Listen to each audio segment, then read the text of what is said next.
Hey, everybody, welcome back to the Nader Narrative on Jersey First TV. We are still really reeling over this election, and the results were historic.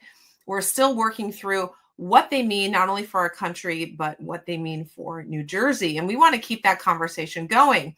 So, an individual that you all know, who we've had on the show before, who has great perspectives on New Jersey, politics in New Jersey, the people of New Jersey, the future of New Jersey. He's just going to tell us everything today. We welcome back to the show, Bob Healy. Bob, thank you for being here, and thank you for caring so much about our state. I've got a pretty substantial business here and a lot of people that I get to work with. So I don't see myself going anywhere, and I'm raising my family here. So I'm a Jersey guy through and through. You are. It's so true. We know you ran for Congress. It was a great run. We know that you're a big entrepreneur and employ so many people and so much that matters to New Jersey. So the last time we talked, you were at the Republican convention in Milwaukee. So we had that whole conversation. That in itself was historic and interesting. And now, fast forward to where we are, we know what happened with the election. So I have a lot of questions for you. I love your point of view. Let's just walk through this. First, I want to hear from you. What were you thinking after the convention, through the assassination attempt? Give me your emotional roller coaster as it relates to this election. Well, I think my emotional roller coaster is probably like a lot of people who spent the time and took the time to sort of watch everything as it happened. I mean, first off, I felt like we were in, and I might have said this the last time we were on the show, but it got even worse afterwards. I felt like we were in the whiplash news cycle, where it's like you go away. If you went out, went away somewhere for 3 days where you had no access to the internet and came back, it would be like a whole different world. Yeah. I mean, you had the convention, and then shortly after that, Kamala Harris becomes the nominee as Joe Biden steps down. And at that point, it was a little bit of a roller coaster, because I think we got into the summer where, there were some times where maybe the Trump campaign, one might have felt was hitting sort of a low point. And if you've been in politics, this stuff ebbs and flows. It goes on ups and downs. Yeah. Coming towards the end of the towards, November, coming towards election day, people, if you're in politics, it's like the one question as you get close to November, you ask, what do you think is going to happen? Particularly if you're not in politics and people know that you are. They're like, yeah. what do you think is going to happen? It's right. Like, I'm no more of an oracle than anybody else does. But I would tell people, gun to my head, I think Donald Trump wins the Electoral College, and I think he potentially loses the popular vote. And I think you see us pick up the Senate. And I was one of the people who said, I think the House is on a knife's edge. I know a lot of people have said, there's no way we keep the House. And I thought, well, if you know some of the races, if you looked into them, it's on a knife's edge. I was blown away the next day. I went to bed I had to stay home with my family. I couldn't go to any election parties. I've got two young kids. Yeah. And so I sort of stayed home, put my kids to bed. I stayed up till about 10. And it was looking like Pennsylvania was going to get called for Trump. I think they called it at 11 or so, or really. And so at that point, I was like, all right, if Pennsylvania is going to go red, then I think we're good. I can go to bed and wake up. Unlike 2020, where I went to bed going like, all right, we got this. And I woke up, I was like, what happened? Oh my God. And so I was shocked a little bit. I was shocked, and I was really, really pleased. And I'm going to tell you why. I was shocked that we won the popular. Not so much because I didn't think that Donald Trump and the campaign that he ran resonated with people. I think we've seen that it did. And I think if you were on the ground and at any of the events he was doing, you could certainly see that. I was more shocked with a sense of relief, because my biggest concern, Elizabeth, was that, okay, we win the electoral, we don't win the popular. Right. The electoral's close. And now we're right back into what we were post 2020. People are protesting, and that didn't happen.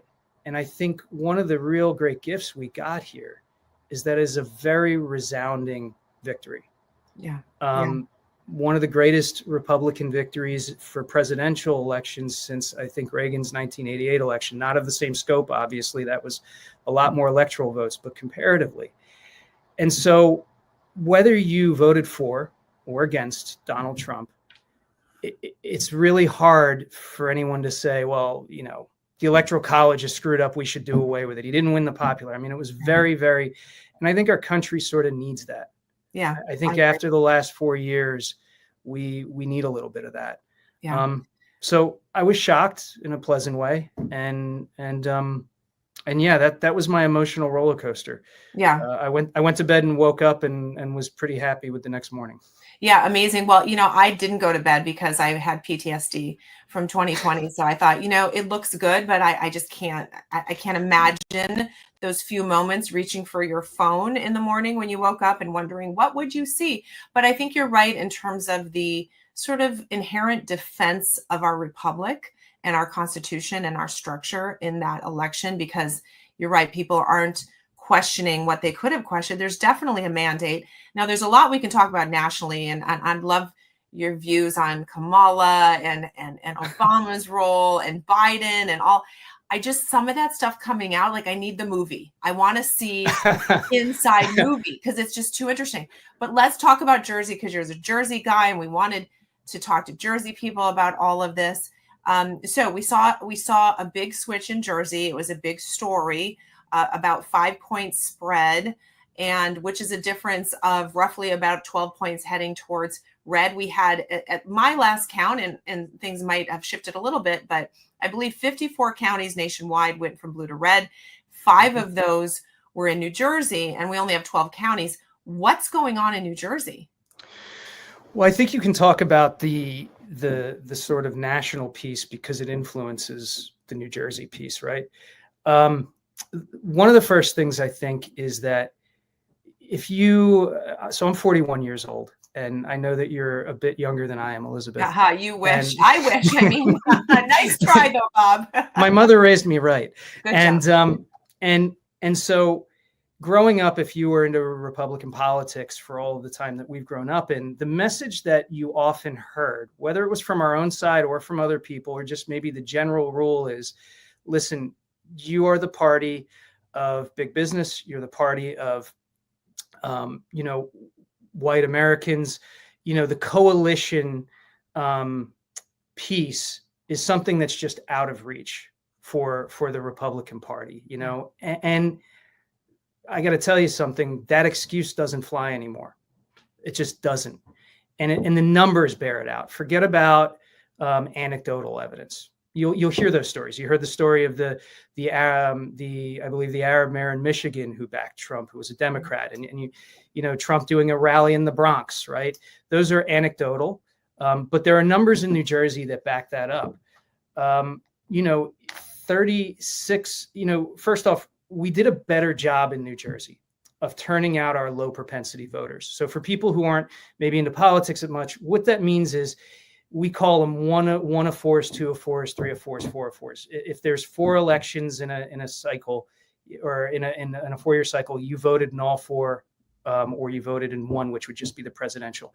And the Republicans who voted in 1 or fewer of the last elections, who turned out, we increased that by 36% in New Jersey. The Democrats only increased it by 31% this time around. Wow. Trump won 2 counties that hadn't voted Republican since 1988. So that's Atlantic and Cumberland. He ran as somebody who, would fight for people. I mean, there's a really great anecdote that I often use in explaining this. If you've seen the Trump advertisement that said, Trump is for they, them, or Kamala is for they, them, Trump is for me, right? Trump is for you, rather. Regardless of how you feel about that ad, everybody looks at the they, them piece, the first part. What you have to look at is the second piece. Elections are about who cares about us, who can empathize with us, who can lead us. And in this election, I think Trump did a better job of persuading voters that was going to be him. The whole coalition piece, getting back to that, you have seen the most diverse parts of New Jersey give Trump the biggest gains in this election cycle. So Passaic, Essex, North Jersey counties account for 66% of new Trump voters in this election cycle.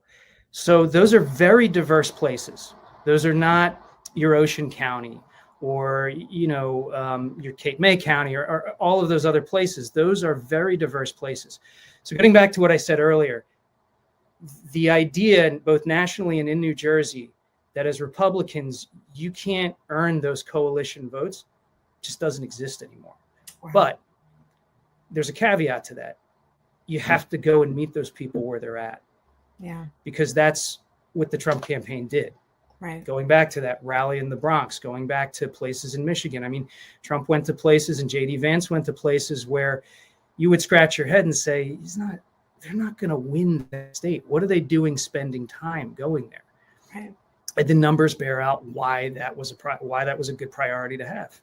So it's a switch for the party as a whole, which is something that if we continue to commit to that and double down in those relationships and those individuals and those groups of people, we could have that for decades to come. It's also the Trump effect. He's an unusual character, certainly something that we've never really seen before.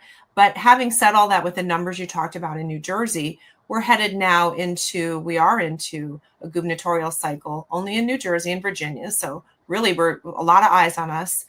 What does a Republican need to do to win next November in New Jersey? They need to start by going and meeting people where they're at.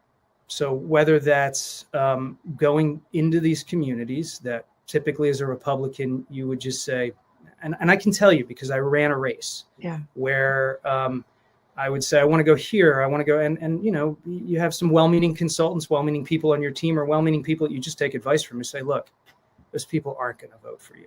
Right. Well, guess what? That's not the case. Yeah. That's not the case. It's been proven wrong. So you have to go and meet communities where they're at. I also think that Democrats in this race prioritized groups over everyone. So what Democrats did was say, we're going to help this group, and this group. This is who we're for. I mean, it was hard, frankly, to understand what Kamala Harris stood for. True. And I think if you were a Trump voter, you knew exactly what you stood for. And that's a big difference in the race. But Democrats really prioritized, these are the groups that we're for. I think what the Trump campaign talked about was, we want to make life better for every American. And here are the things that we want to do to make life better for every American.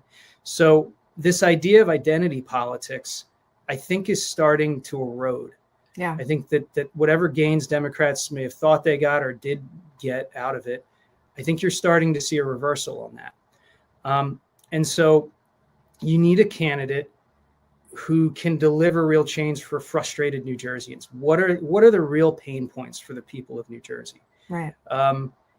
And I think it's instructive to look at the Democrat reaction on a national level to tell you what some of those pain points are not. Right. So look at AOC. Yeah. She doesn't have pronouns on her Zoom calls anymore. Right. So that doesn't sound, that's not a priority for New Jerseyans anymore. Yeah. And even people in the Democratic Party. I mean, even the Democratic Party is starting to shift away from the far left a little bit. At least some of them are now. Some of them are trying that and getting shellacked for it in media. But identifying what are the pain points for New Jerseyans, going to speak to those communities where they're at, not doing big official get-togethers at a place that only insiders are only people who can afford to come can go, but going to where people are at. Right. And I think you've seen some of the primary hopefuls do that in New Jersey. I think you've probably seen all of them do that. Yeah. And I hope they'll continue to do that. Right. One of the risks that I see here is that we got to win, no doubt about it. But starting to think that we can now take all of that for granted is really, really dangerous. We can't, because just as easily as those people decided, you know what, a Republican presidential candidate is the one who's really going to start to help ease some of the pain points in my life, whether it's inflation, or any of those other things, they can very easily decide that a Democrat candidate for governor could do the same thing next cycle, or this cycle that we're in now.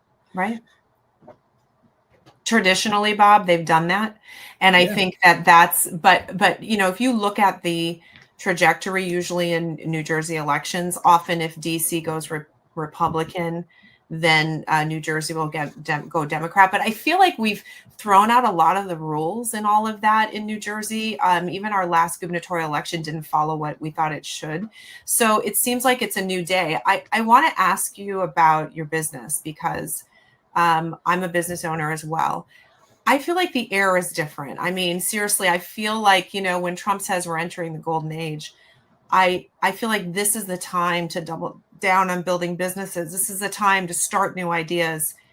How positive do you feel about the future just based on an election result 2 weeks ago? It's interesting, Elizabeth. We, one of the businesses is that I help run is a boat manufacturer, yacht manufacturer here in southern New Jersey. We've been here for 60 years this year, still family owned, and the Fort Lauderdale Boat Show is the weekend before the election. Every year, it's always the weekend before the election. We're trying to move it, actually, because that's not good timing. It's really bad timing for people to make a luxury purchase decision. I mean, look, we make a product that nobody has to own. Right. It's a sport fishing yacht, but it's made by some of the best people you'll ever find, and the people that have some of these real pain points in our state. I spend more time with them than I do with our customers, frankly. So it's always a little icy at that boat show because it's right before the election. And when it's a presidential election, even more so. Sure. And nobody talked about the election on the dock this time, which was a little odd. Usually it comes up. Nobody talked about the election. Post-election, what you usually see is a little bit of a bump because the elections happened. For whether it was, your customer's candidate or not, they sort of have an idea, at least they think they have an idea of where the country's going economically. And we have seen a little bit of that uptick. It's not as much as normal. One of the reasons I would tell you that I think that is from a business perspective, business likes to see stability. Right. You like stability so you can plan. Mm-hmm. I think part of what Trump offers is some instability, but not in necessarily a bad way. I mean, he's going to go in there. I think if you look at his cabinet picks, he's been very upfront that his plan is to shake things up down in Washington. That's right. From our perspective, tariffs are a concern. My hope is that they will be used to influence policy and not just sort of as a blanket use over all industry. So that's a concern on our end. If you look at the markets, they've done pretty well. A lot of our customer base looks at those markets. Right. In general, I'm positive. I'm very positive. I think there's going to be a little bit of an adjustment period for business, but I'll put it to you this way. I believe is the pick for the Department of Energy. The gentleman's name escapes me, but he is a natural gas person. Right. We have a lot of natural gas in this country. Right.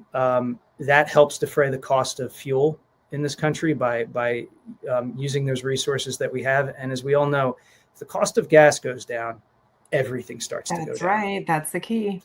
So that is the key. And that will affect your business. I mean, you're in an interesting business because your customers, let's just say they're the 1%, but you have, and like you said, it's not a have to purchase sort of situation per se, but you have these great employees who are maybe living a different life than the customer base, but everyone has their pain points. And one of the magic aspects of Trump, I think, is his ability to appeal to the 1% and the everyday American. And somehow they both, to a large degree, felt like he understood where they are. And of course, to the largest degree, I think the everyday American.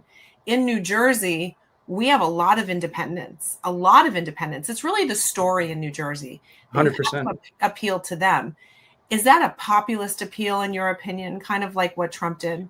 I think you're looking at the lines shifting. I think it's I think it's based on economics more than identity at this point. Okay. And I also think traditional labels of, if you're of a Democrat and a Republican, or left-leaning or right-leaning, particularly if you're an independent voter, I think we're in sort of a new era. So just look at the people who ended up on Trump's team at the end of this. Tulsi Gabbard, RFK Jr., Joe Rogan endorsed him, and that guy is about as libertarian as you can get if you listen to his podcast. That's right. These are a whole bunch of people who are not either establishment Republicans, which I don't like that term because I really think it divides us as a party, but they weren't Republicans, or some of them aren't still Republicans. I don't know if RFK Jr. changed his affiliation or not. If he didn't, they'll probably take it from him. Yeah, that's true. And then they might probably beg him to come back in a couple of years. Who knows? Right. But my point with that is, those are people that a lot of independents tend to listen to because they're sort of heterodox in their viewpoints. They're not as orthodox as, say, the far left or even the far right on our side is. Yeah. And I think it's shown that, if there's one thing that I think is going to get real interesting, is that I feel as though we can have conversations about stuff again. Yeah, if that makes any sense to you, like I can suddenly disagree with somebody and not get shot at for it, figuratively speaking. Yeah. Like I can be, because I'm sure there's a whole bunch of things that I don't agree with on those people that I just named, but I do believe that they all want the best for this country. Yeah. And so I think getting back to that fundamental principle is really helpful, particularly when we get back to New Jersey. Being able to get the message across to voters that we want the best for this state, and the state means all of you. It doesn't mean insiders. It doesn't mean it doesn't mean a certain slice of this state, people who are in a certain identity category. What we want is, we want a rising tide to sort of raise all ships. I think needs to get communicated for anybody who's going to win in this next cycle. You mentioned all of his cabinet picks, and so many of them are either former Dems or libertarian in their views, or whatever the mix is.